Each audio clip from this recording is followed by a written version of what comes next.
Alright, so in this Flashpoint, we start off the week on Tuesday, as the previous episode ended with the events on Monday in Burkina Faso. This week, again, events occurred around the globe, ranging from the Middle East to Africa, Eastern Europe, and Central America. Also, in this episode, I will start a new segment wherein I discuss sources that are new to me or that I found particularly interesting.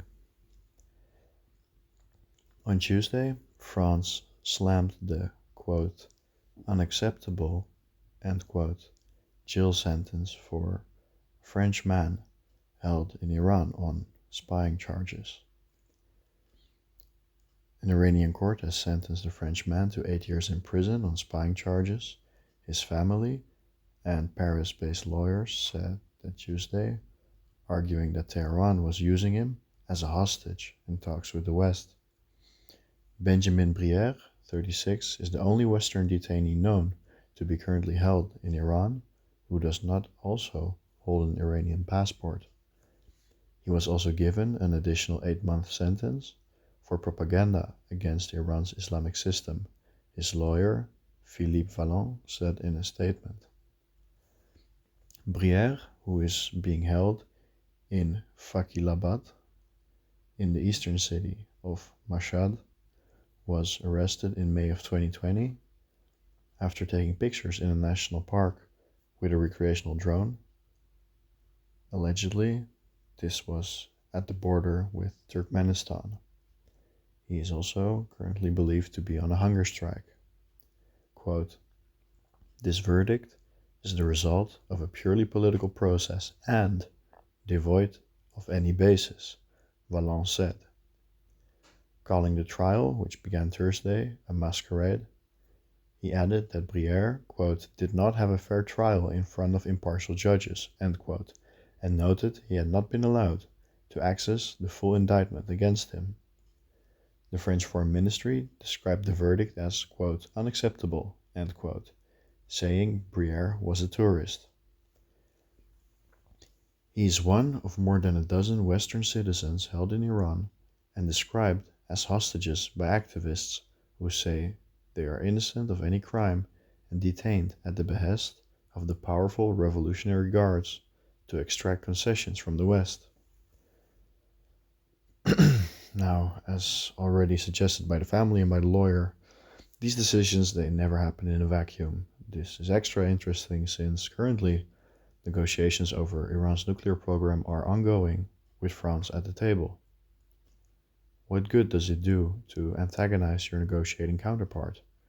Perhaps using this man's life as a bargaining chip for future sanctions relief. To no surprise, the latest round of talks to salvage the Iran nuclear deal in Vienna have been put on pause. The European Union coordinator, Enrique Mora, said Friday, calling for, quote, "political decisions," end quote, to break the deadlock. On Wednesday, 2 Senegalese soldiers were killed and 9 went missing in the Gambia. The soldiers, part of a regional peacekeeping force, are probably held hostage by rebels from Casamanque, according to the army. The announcement came a day after the army said 2 soldiers were killed in the same battle with fighters believed to belong to the Movement of Democratic Forces of the Casamanque, or the MFDC. 1 rebel was also believed to have been killed and 3 captured by Senegalese forces in the fighting on Monday, an army statement said. Quote, "The 9 missing soldiers are probably held hostage by the MFDC. Operations are ongoing to find them and secure the zone." The soldiers were monitoring timber trafficking as part of ECOMIG, a peacekeeping mission from the Economic Community of West African States. The MFDC was formed in 1982 to fight for independence for Casamanque. The movement has been largely dormant since the ceasefire in 2014, but has been blamed by the Senegalese government for occasional attacks since then and continues to finance itself through timber trafficking. On Thursday, North Korea fired two short-range ballistic missiles off its east coast in its sixth missile test this month, according to the South Korean military. The two missiles flew 118 miles.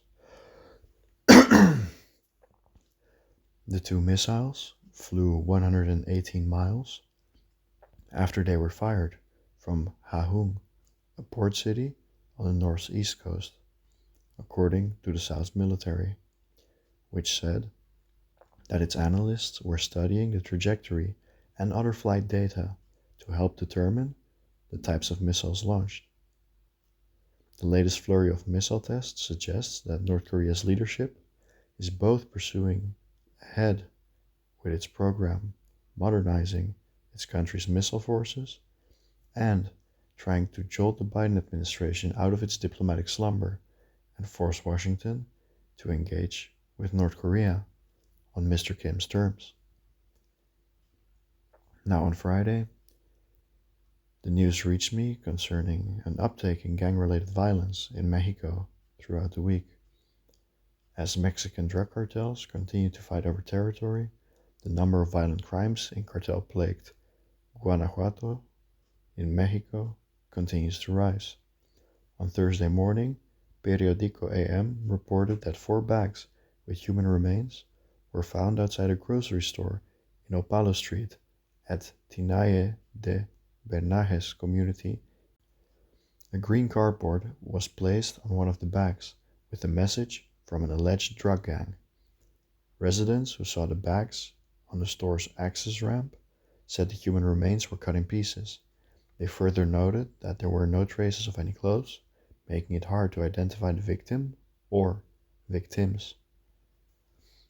Law enforcement officers arrived in the area after residents reported the packages to 911. Municipal police and National Guard members immediately cordoned off the area and reported the incident to the Public Ministry Agency.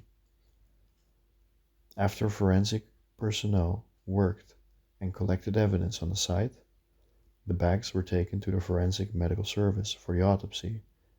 In Celaya City, a dead man with a plastic bag covering his head was found under a bridge in the community of La Cruz around midnight on Wednesday.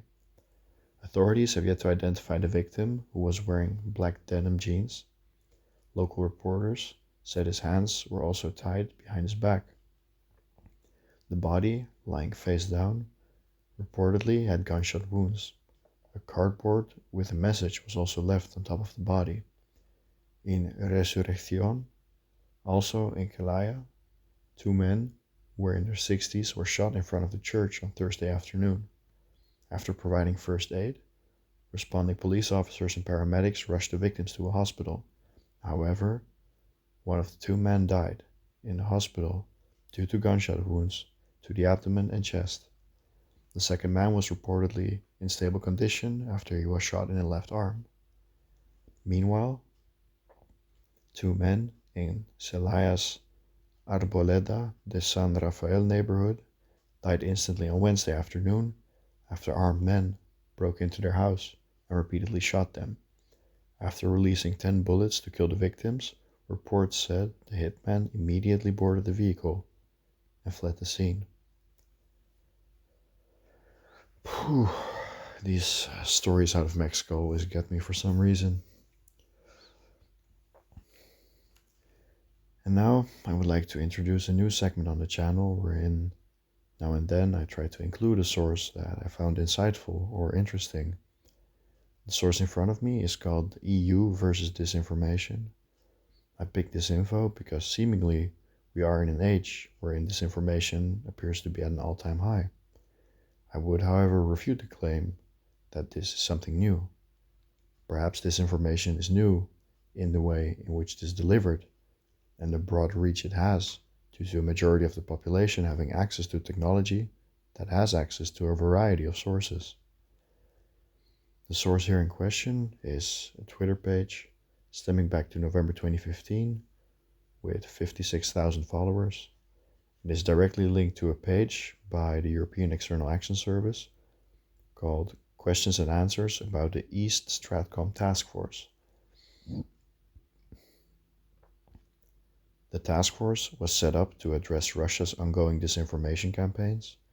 In March of 2015, the European Council tasked the High Representative in cooperation with EU institutions and member states to submit an action plan on strategic communication.